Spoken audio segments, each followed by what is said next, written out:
Hey guys, in this video I'll be going over email marketing strategy from a segmentation standpoint. My name is Jacob Paddock and I'll be sharing information from essentially a document that our teams put together.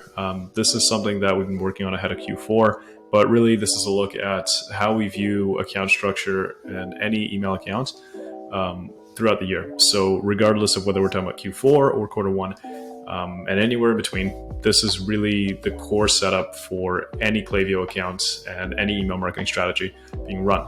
Again, this is an internal document I'll be referencing that our teams put together, and hopefully it brings you value. If you are a direct-to-consumer brand owner, marketer, this video is specifically for you. So the document's broken up into two parts. The first is basically core segmentation. So this is what we view across the board as essential for whether it's a new account, a mature account. It's what we look for when we audit accounts, whether this setup is in place. The second is essentially the framework for differentiating customer cohorts and how we can be more targeted in our messaging. This is through using behavioral, property-based, or just attribute-based segmentation. And we'll get into that in just a second. But first, kicking things off, we'll want to reference two concepts, and there'll be two that'll kind of come back and forth throughout this video, and those will be recency and frequency. So the foundation for any of these, for any of these segments, any of these strategies, is the concept of recency and the concept of frequency. Now, if we look at our core segments and we look at email marketing or our campaign strategy, or however you want to call it, as an 80-20 distribution, these core segments cover 80%. So they are our foundational blocks. They lay the groundwork for everything else on top of it. If we do not have these in place, we can't ensure long-term success from a customer experience standpoint, deliverability standpoint, overall list health standpoint. These are the core segments that we need in place to ensure that our email marketing programs are going to be viable long-term. Whatever we're doing on the creative side, copy side, on the cadence side, flow side, all of this does not matter if we do not have these in place. So going back to recency and frequency, when we refer to recency, this can be something such as action taken in the last 90 days, for example.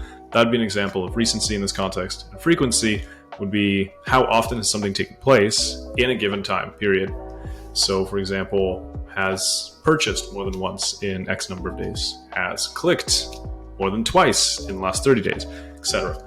So these two, call them measures, will be the foundational logic for any sort of segment that we set up today. And combined, these can be really effective in predicting both email engagement and customer lifetime value. Now, when we compare recency to frequency, oftentimes recency, and the argument can be made for both, but in this case, recency takes on the priority. It's the more valuable metric when compared to frequency. The reason why is because recency can be a better indicator of strong deliverability, engagement with content, offers, etc. So when we measure click, open, or when we view other proxy metrics such as viewed product, active on site, started checkout, placed order, etc., all of these, when viewed through the lens of recency, give us a really good signal into what is the probability of success from a deliverability standpoint and how engaged is a person. And we know for a certainty that they are disengaged based on how recently they take a certain action. And these are often metrics that are favored also by the client inboxes that are evaluating sort of placement. And we'll get into that in a bit. In the context of purchase behavior, recency can also allow us to basically determine where do customers fall into their basically activity period. So when we're evaluating our 60-90 day LTV cohorts, do the customers fall within that cohort? Do they fall outside of it into lapsed customers? Where along this buying cycle is the customer? And how can we tailor our cross-sell strategies, upsell opportunities, win-back opportunities to basically meet these characteristics? So a common example, if we know that in the first 30 days of purchasing from a particular product, a customer is most likely to respond well to a cross-sell or upsell opportunity, this is where we want to be the most aggressive in the post-purchase sequence. And we can tailor this based on essentially how recently a customer has taken a specific action, in this case, purchase. Now, with all that said, frequency is the second side of the coin, and frequency provides that insight that alone recency does not. So for example, what if we want to understand how often a customer is clicking through our emails to basically gauge what the right message cadence should be. And this might be as simple as setting up a segment where we try to understand within a fairly narrow window that a customer is oftentimes clicking through these emails. It can give us a lot more of gives us richer understanding of how that customer is engaging with our messaging, and maybe if there's specific messaging that's working better than others. And then we can prioritize those segments from a volume standpoint, so volume of messaging in terms of priority when it comes to rolling out offers, building test segments. But even if we're just looking at standard engagement, we can extract a lot more value knowing that this is the segment that can tolerate and wants to actually hear from us more, rather than this one, which can bring down overall metrics from a open click rate standpoint. Now, the same can be applied to lifetime value and purchase behavior. When we look at frequency, we can explain this fairly intuitively. If you are selling, for instance, mattresses versus bed sheets, your purchase frequency on these two product types will be very, very different. So understanding your frequency from a purchase behavior standpoint then allows you to understand what the right product specific messaging, win-back periods, relevant post-purchase offers should be. So for example, if this is a purchase that is high ticket, that the frequency of purchase is expected to be low, then maybe you want to titrate that win-back period to be something a little bit different than, a 30-day win-back period for a lower ticket, higher frequency, maybe consumable product, or something of that sort. So it's really important to understand frequency and take that into account, because recency alone will not, provide that insight. So going back to core segments, we're looking at recipients versus exclusions. Recipients being who are we sending to, exclusions, who are we leaving out of the send. So you can bucket these a number of ways. There really isn't a science to how you want to break this one up, but if you were to slice it up, it could look something like this. Your exclusion segments might be based on customer status. So is this a customer that's purchased once in the last 2 days, and maybe you want to exclude them from any current campaigning that's taking place. Maybe you're doing a product highlight campaign where you're releasing a specific product or notifying and reintroducing a product to the list, and you want to exclude purchasers that have already purchased that product since it's not a new product. Perhaps subscription customer status, if you are presenting an offer that is already, it's something that these active subscribers are already receiving. So for example, 30% off with subscribe and save. Your active customers that are already, subscribed to that 30% off offer don't need to receive that because it's already something that they're subscribed to on an ongoing basis. Maybe when it comes to canceled subscribers, there is a win-back offer that you would prefer that they see instead of an ongoing 30% off offer. Maybe the win-back offer is something slightly higher, or it's a little bit different. Maybe the win-back action is to resubscribe at a different frequency. So it's important to take that into consideration as well if your list is being parsed by these different customer types. Next might be engagement. And this could be not engaged or at risk of elevating our spam complaints. And this can be done by sorting by client. So whether we sort by Gmail, Hotmail, Yahoo, excluding, those who are, for instance, that we are hitting a Gmail inbox, they are not opening our emails, they have not clicked our emails in a certain amount of time. And we want to parse that list and exclude those customers. Created or joined list in X number of days, or received emails more than X times overall time.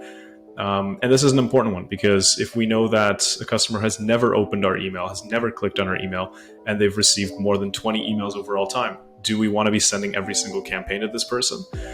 By that same token, if we know that this profile was created or that they joined the list in more than 45 days ago and have not taken any action, do we still want to include them on every send, or are we putting our reputation at risk by sending to these customers that are not engaged?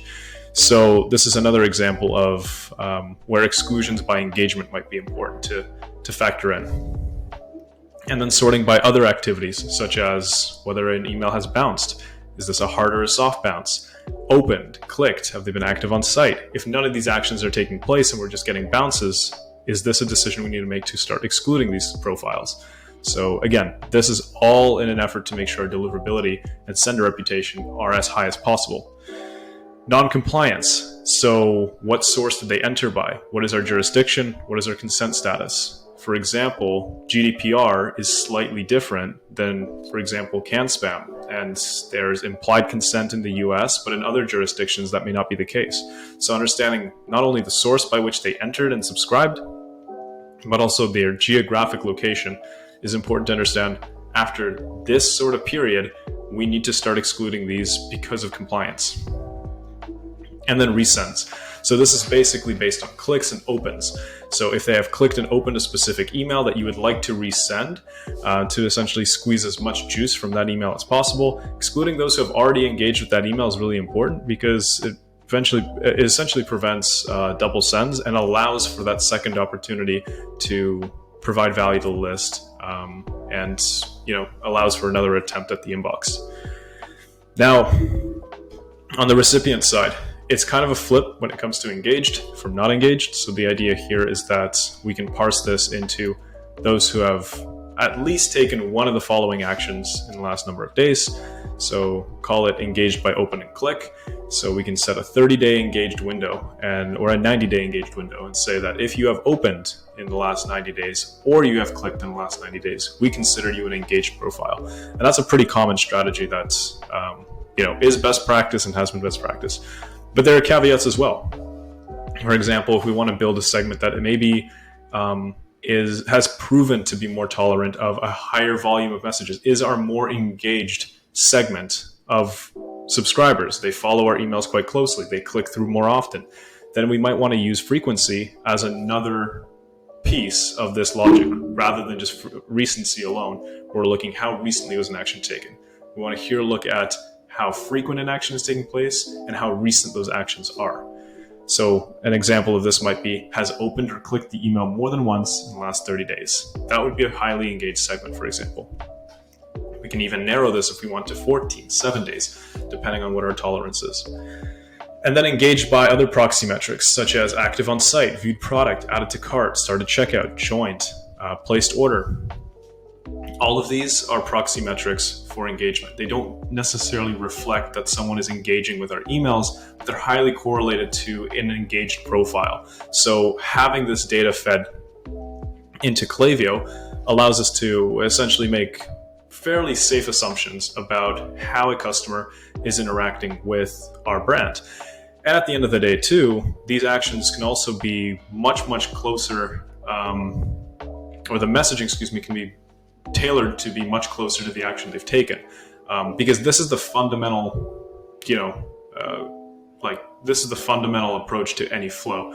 If you have viewed a product, you are now in a browse abandonment flow. So what we're doing is just taking those core flow strategies that we already know and use and bringing those into engagement properties that we can use in campaigns as well. So it's really just changing how we're trying to look at engagement. Customers. Recipients can be broken up by customer status. So again, are they active customers? Meaning, are they within a window that we consider to be active? Typically, we look at that between, the first 90 days, let's say, of someone purchasing. So our 60 to 90 day lifetime value window, where does that customer fall? And what is that change in lifetime value? Or churned, a customer who has lapsed, who is ready for a win-back opportunity, who has maybe not purchased in more than 90 days, but has at least purchased over one time. Active subscribers. So this might be a customer who is currently on a subscription. They are active. Maybe we want to tailor specific offers to them. Bundles with subscriptions, one-time purchase with your next order, subscription order, things of that sort. So what are cross-sell and upsell opportunities for active subscribers versus one-time purchasers? This is important to differentiate these two. Churned and win-back on the subscription side. Has someone canceled a subscription? After how many subscriptions have they canceled? What are the win-back offers that we want to send specifically to these customers? So again, understanding where this customer falls in the journey is really, really important. And then building by VIP tier. So this is essentially your top 10%, your top 5% by LTV, your highest purchase frequency, or even if it's just not necessarily arbitrary, but call it a point after which you say that, okay, anyone who has spent this much money with the brand is considered a high LTV customer. Or we see that their frequency is so-and-so, therefore we know that this is a customer that is fairly high value. For example, in the last 3 months, they've made 4 purchases.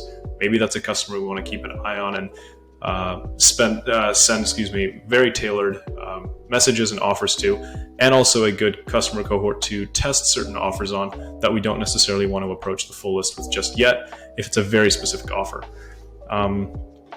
Additionally, based on these VIP tiers, there is information and insight into average order value with these orders. Are these customers high spenders? Should there be spend threshold offers that we're sending, such as spend over X amount and get 20% off? Something that to a broader list maybe wouldn't make sense, considering that the broader list might have a lot of non-purchasers as well who wouldn't convert on an offer that the bar is set too high for.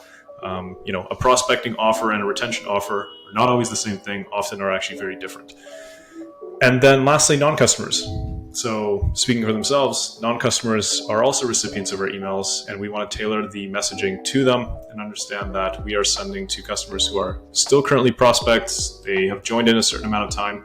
They have been active for a certain amount of time, and we are still working through those objections that they may have to the solution, product, the offer, etc. Caveat to opened email. As we all know, iOS 15 has been around for over a year now. And when we use opened email as a defining metric of engagement, we should keep in mind that Apple Mail can inflate this metric. So let's be sure when using Klaviyo to also exclude those Apple Mail privacy opens that may be taking place and inflating what our overall engagement should be. So anything inauthentic that's taking place, we should do our best to exclude, because this can ultimately have a negative impact, or at least inflate what true engagement looks like. So next, onto behavioral segments, or just based on properties, attributes. Again, you can slice this multiple ways, and this is by no means the end-all be-all of this type of segmentation, but a couple of ideas just to end on here. Interest-based segmentation. Has a customer shown interest in a specific product, collection, category, SKU? This is all information that you can pass back from Shopify or other, storefronts, and populate in your segments to understand this is a collection that this specific segment of customers have been viewing. Let's approach with this type of highlight email, highlighting a specific collection or an offer that's specific to this collection, etc.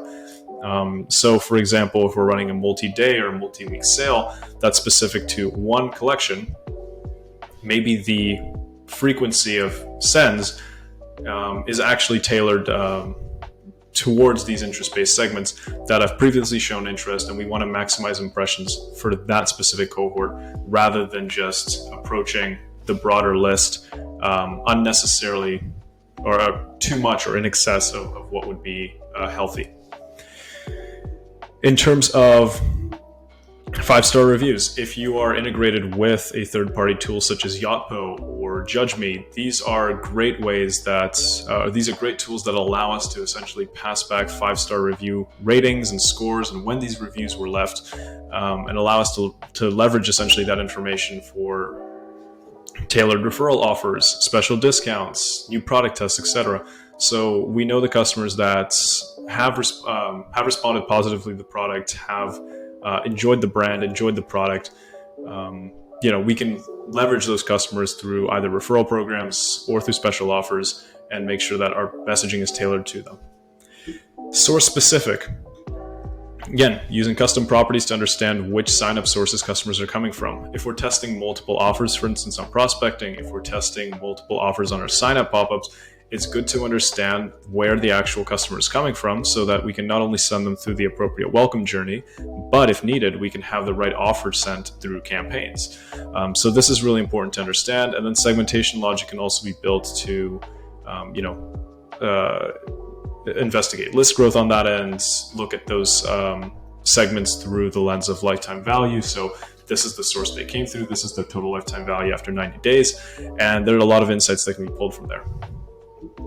Time of year, building segments based on when customers joined or purchased. So let's say, with BFCM around the corner, we want to pull all the customers who engaged with the previous year's offer for Black Friday, Cyber Monday. A really great segment to create and include this time around to, essentially rewarm or introduce those customers to the new offer in hopes that they convert once again, and that loyalty and retention are kept essentially. Predictive analytics. This is using Klaviyo's expected churn metrics. So we can time win-back series. We can use total or predictive lifetime value to build these high-value customer segments. Try to gauge who are our VIPs, who are our loyal customers, who really is, or who falls into that category of VIP. And then lastly, tagging by certain properties such as wholesale. So if we have wholesalers on our list, making sure that we understand that we are excluding them from general campaigning. We are specifically either sending wholesale offers via campaigns, or if that's not a strategy we're using, at least we're being mindful that wholesalers should not be receiving necessarily the non-wholesale campaigns. Or, for example, there are wholesale landing pages, there are campaign strategies surrounding this. We can use the wholesale list to run a separate campaign strategy alongside our main strategy as well. So this is a great way to ensure the right messaging is being delivered to the right audience. Lastly, here, when it comes to scheduling segments, understanding what the right time zone and what the right time of day essentially is to send our emails, send promotional ones. When scheduling, it's important to keep in mind that local time zone does not send to recipients based on when they're actually being sent to, but instead it's based on when they were scheduled. So another way of saying this is if we are scheduling weeks in advance emails, it's important that we schedule not in local time zone, but in specific EST or PST. That way we can ensure that the segments update properly and the right customers are receiving the emails. So this is just something to note. So yes, thank you for watching. This was essentially a rundown on the email SMS side in terms of segmentation strategy. All of this really translates into both email and SMS, from core segmentation to more advanced frameworks. I hope this was of value, and thank you for listening. As always, if there are any questions, happy to clarify, happy to get in touch. Thank you for your time, and hope this was of value.